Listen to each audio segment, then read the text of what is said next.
Albani. I'm a senior expert with McKinsey & Company. I'll be the chair of the session today. We have a very interesting topic and a very distinguished set of panelists to discuss. Sorry? Oh, okay. Good morning, everyone. Can you hear me now? Okay, perfect. Let's go. So welcome to this session on erratic weather patterns and the impact of climate change and how we take care of that in building resilience in rural systems. My name is Marco Albani. I'm a senior expert at McKinsey & Company in our agriculture and sustainability practice, and I'll be your chair today. First of all, let me thank IFPRI for organizing this and inviting me, as well as the panelists. We have a very distinguished group of panelists today to take us through a number of potential adaptation and response measures and resilience building measures, as well as discussing what the hazards and stresses and shocks are that affect rural systems. First of all, I'd just like to explain how the session is going to run. We're going to give 10 minutes to each one of our panelists to give their statements and introductions, and then we'll open up for question and answers.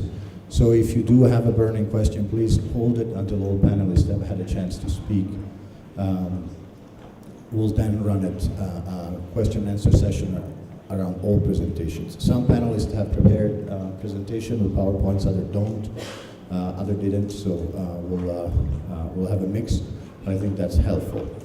To start, I'd like briefly to set the objectives for the session. So we know that climate change is coming, is challenging the resilience of rural systems.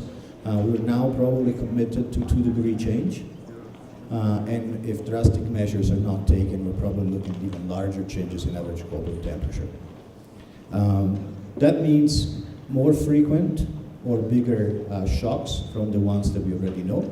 It also means gradual shifts in and increases in stresses that push agricultural and rural systems in places where they weren't before, and that also challenge their resilience. So agriculture is heavily exposed to these changes, and at the same time, there is opportunities to mitigate them. There are opportunities to build resilience, and these opportunities are both very important and can be quite, from preliminary analysis that are present in the literature, can actually be quite effective.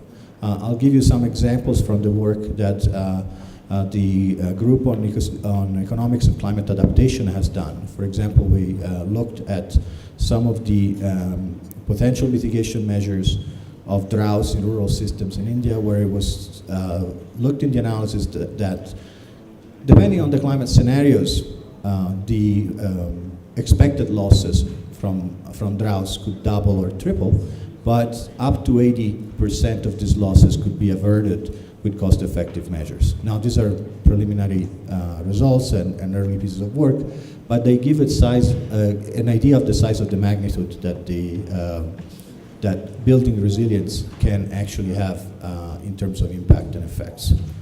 So without further ado, I'd like to move to our panel, which is here to help us explore what can be done to build resilience in rural systems against shocks and stresses.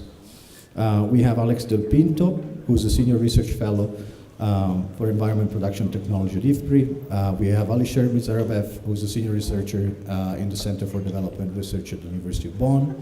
We have Richard Monag, who's the Africa Regional Climate Change Coordinator for UNEP. We have Robert Nazi, who's Director of Forestries and Agroforestry at CIFOR. And last but not least, we have Anta Twiler, who's the Director General of Biodiversity International. I would like now to move to our panelists in this order.